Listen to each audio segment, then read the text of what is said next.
pots are the hardest working object in the art world. It's like, so they have to work, in all these ergonomic and physical ways. They have to look good there. They have to look good there in the cupboard. They have to work in the dish rack, and they have to feel good. And then we put them in these white boxes, and they also have to work. Yeah. So it's like we're asking the object to do all these things. I think it's just a wonderful challenge to take on. I mean, you can fail. There's many opportunities to fail. It's a lot to ask, but I think there are people who are successful. I think it's possible, and I hope that my own work can move towards that. As a goal. Sure. Pots imply community because they're used in a social context in general. Yeah. And they imply a connection between the maker and the user. And maybe all functional craft houses, which is what really kills me about a lot of contemporary high-end craft, is that function's the first thing that gets thrown under the bus. And I'm not against all these material-based installations. I think they're great. But I think it's really important also to preserve and to examine the possibilities that can unfold when the tactile possibilities, the conceptual possibilities of holding something and taking it to your lips. I mean, that is like a pretty powerful place for an artist to be, right? Like, I made an object and you are interacting with it on such a personal and intimate level. Yep. I would hate to see that be sort of seen as outmoded. I don't think it is. I think the tendency in terms of contemporary craft practice at the high end is for that to be the first thing that you let go of, and I don't see the need for that. Sure. I think it's important that we maintain. I would argue that my colleagues are making some incredible, very functional objects that. And I think Michael Simon opened that up for me. Is like, how much of the person is it possible to get into the rather modestly scaled functional pot? And when I saw Michael's work, I said, the whole person, like the entire spirit and creative inspiration, and it communicated in a really powerful way without sacrificing. It doesn't have to be big, or it doesn't have to be in multiple, or it doesn't have to be in a highly controlled white box environment for it to have that kind of power. Sure. And that was something that I was not, was a kind of that was a moment when I saw that, and that was life-changing for me. You're such a proponent of the hand. I'm curious what your take is on the technology that's entering the field now, and 3D printing, and how you see that impacting, design, use. Yeah, it's a great question. Aesthetics. It's a great question, and I am not a purist or a person. I'm really a person who believes that as many voices as possible. But I do think at the moment we're involved in a little bit of a fad right now, and it's going to take time to settle and to see what really can be done with those technologies and materials. One thing I think of a lot is the great thing about the handmade pot is the inside of the pot and the outside of the pot have complex and different information, right? Yeah. Really complex relationship. And that's where all the weight and all the texture and the feel of the pot comes in. When you slip cast something, the outside has definition and the inside is a kind of like a fuzzy... facsimile? Yeah, right? That's the word, right? Yes. So it's not a very interesting relationship of inside to outside. What you lose in all these more mechanized processes is the real articulation of the relationship of the inside to the outside of the clay. Potentially, 3D printing could have that relationship, I believe. You could reinvest the process with some of the complexity. Sure. I haven't seen it, we'll see, but I think it has potential to actually make objects that could have, varying clay wall, which I think is at the heart of what interests me about clay. Like, where is the clay? Yeah. Yeah. That's like the hardest thing to teach. Yeah. You need to leave some clay because we're going to do this other thing to it. Mm-hmm. But I can get all this clay into the pot now because I'm getting better. It's really hard to get people to understand this whole strategy of where the most important thing is where you leave clay as much as where you make clay move out of the way. Sure. So the danger is that the hand skills take a long time to learn. Like, 7 years they used to say to learn how to throw pots? And you have not only 7 years, but 7 years of some dedication. People's attention span is not what it once was. I'm afraid that people will be more interested in sort of like the result than the process, and so we'll never learn sort of how the process informs the result. Mm-hmm. Is that a fair way to say Absolutely. it? Yeah. So I knew I wanted to make a wood-fired kiln, and so you can't do that in New York, and this seemed like a good place to do it. Coming here, I had a really interesting experience of doing that because I moved here, and I had met actually a guy at Penland, Aaron Weisblum, who early on joined me in building my wood kiln in 1985, 86. And he introduced me to his buddy Sam Taylor, who is now living down the road about 10 miles. Sure. And then we went to Penland to take a Michael Simon workshop, and we met Michael Klein.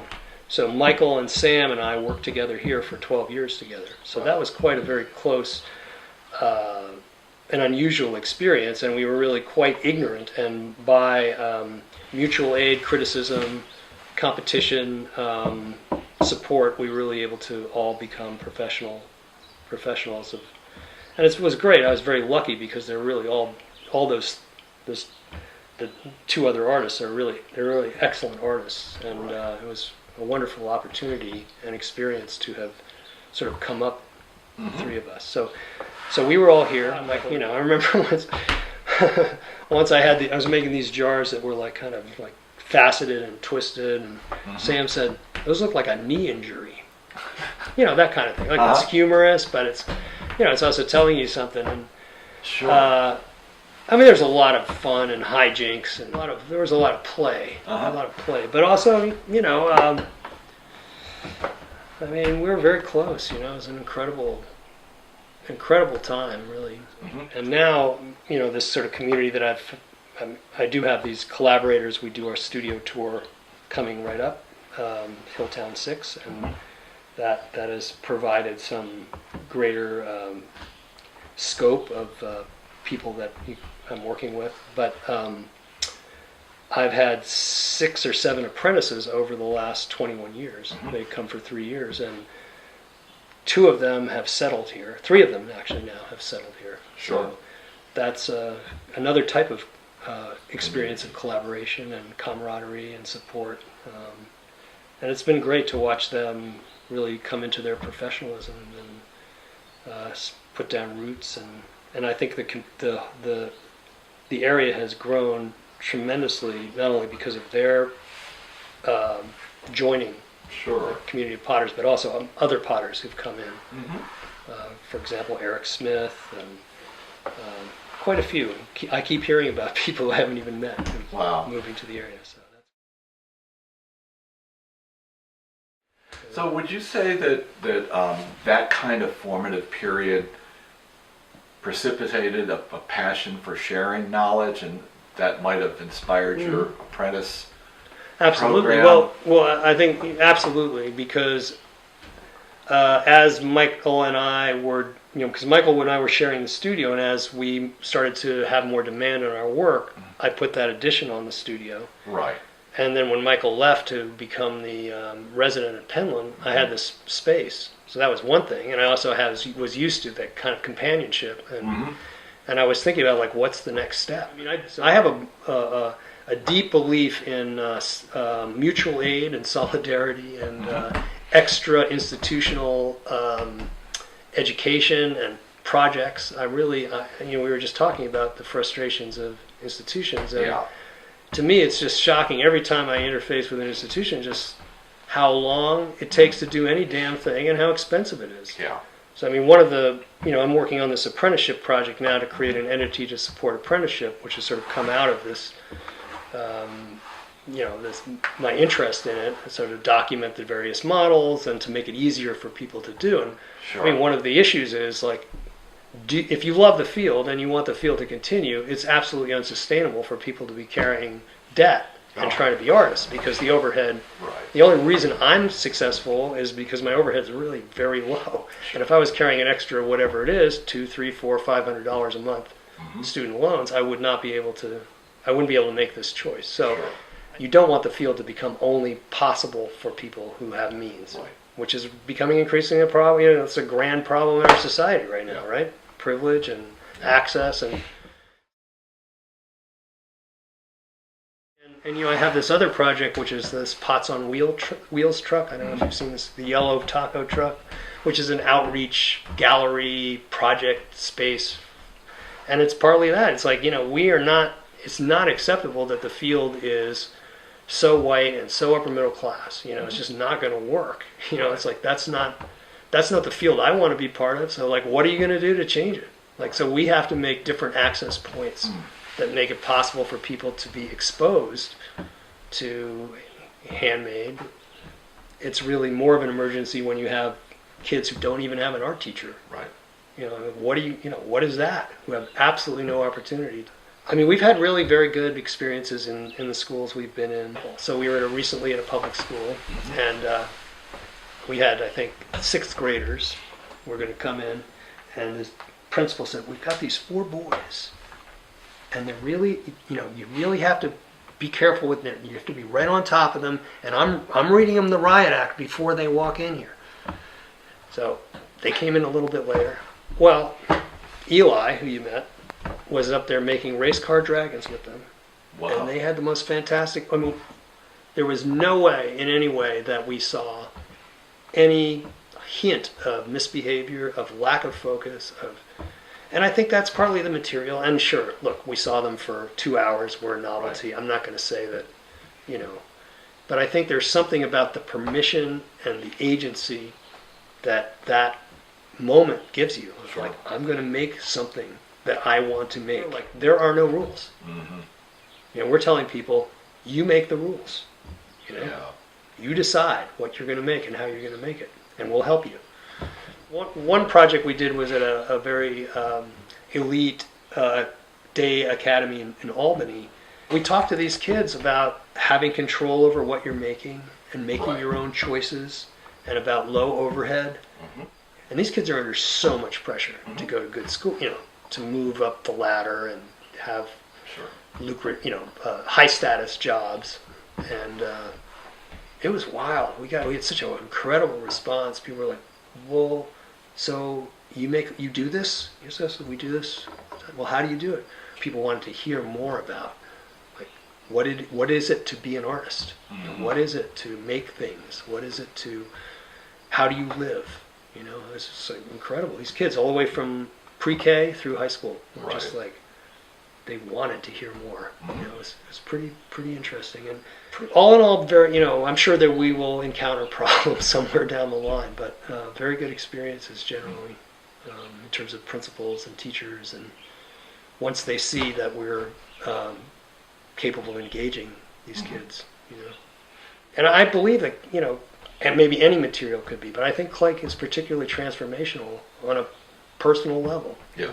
Because of the way it changes its nature over time. And if you connect with it, then you start to become sensitive to what it needs, which is very different than thinking about, what's going on your phone. Yeah, just a wee bit. Yeah. So I really do believe that it has this potential to be a very powerful tool of kind of social and political transformation. And it's just kind of finding a way to make that, give people an opportunity to have access to it. About that? Well, for me, like I love the New England architecture so much, and this little village, South Worthington, like all the capes are sort of just a little bit longer than they are wide. It's like a vernacular. It's vernacular. It's a vernacular thing. Whoever built them, like, was involved in an aesthetic, Sure. which was local and organic. That's a great thing to. I always think about this thing as like in the New England Cape, or in any New England, building before maybe 1830 or so. There's the fireplace wall, which is paneled. The paneling is always different. It's like where the carpenter expressed his individual inspiration and sense of proportion. There's also the 5 colleges. It's a good thing to be in a rural area where we don't have to lock our house, and you have people coming in and out, and all these, people who are studying things. Sure. And it's enlivening, I think. It's great to be 3.5 hours from New York and 2 hours from Boston. It's nice to be able to have access to those things. I mean, I've thought at different times about living in different places. Like, I really do like it up in Maine, near Haystack, and I like it near Penland too. Sure. But I think there's an access to bigger culture which is appealing to me. Sure. And there is this thing too that's really great about New England culture is there's a lot of live and let live here, and a lot of respect for people's individual choices, and there isn't a lot of like you move somewhere and suddenly everybody is like coming over and bringing you inviting you to be part of the this or that thing. Sure. It's very people give you some space, which I think is really important for an artist too. It's been a good choice for me and for our family. And I just never I never want to get in my car and go anywhere. But in terms of a market, it's not exactly an easy place to sell artwork. And I always think of this thing that Leslie Farron said, Graham's mom, that she didn't have a single collector when she had Pinch Pottery in Northampton, which is kind of a funny thing, and it may be a kind of little bit hyperbolic, but I think there's some truth to that. Now, we've been able to build some local support over the last 10 years with our studio sales and tours, and that's changed quite a bit. And also a lot of people have moved to the Valley who have that mentality. But I do think, and I really don't want to be negative because I love living here, that there is this Yankee thing of like, I bought a cup 12 years ago and it works perfectly. Why would I get another one?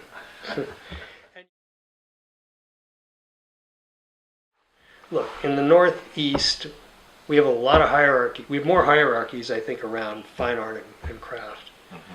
I think that in the early days at Penland, people were buying houses for $20,000, $30,000, and a lot of the people who originally settled there, the appeal of that community and the low overhead was a great, was a fantastic lure, and but there's also the thing of like the unbroken tradition of people going to kiln openings, which we don't have. There's North Carolina, holy smokes. There is an enthusiasm for collecting pots and craft that is just kind of unparalleled. And also, I mean, Penland's just a wonderful bunch of eccentric folks in the hills and great potters, wonderful. The work that Michael Klein, that Naomi and Michael Hunt and Naomi Daglish are doing now. It's just phenomenal. And all the potters around Asheville, Josh Kopis and all of them. It's just really great. And now they're, with local clays becoming available through Takaro at Starworks, that's a whole nother incredible development in American ceramics. Who knows what that's going to open up Mhm. You know, after we've been using all these processed clays for all this years. So Yeah. it's very exciting, and thrilled to go back. You know, I think as a market, it's just that, and I think the area around the Twin Cities are the two places that I've ever seen where there's just a pottery culture. Sure. For contemporary ceramics. We're trying to build something here, but it's slow. Yeah.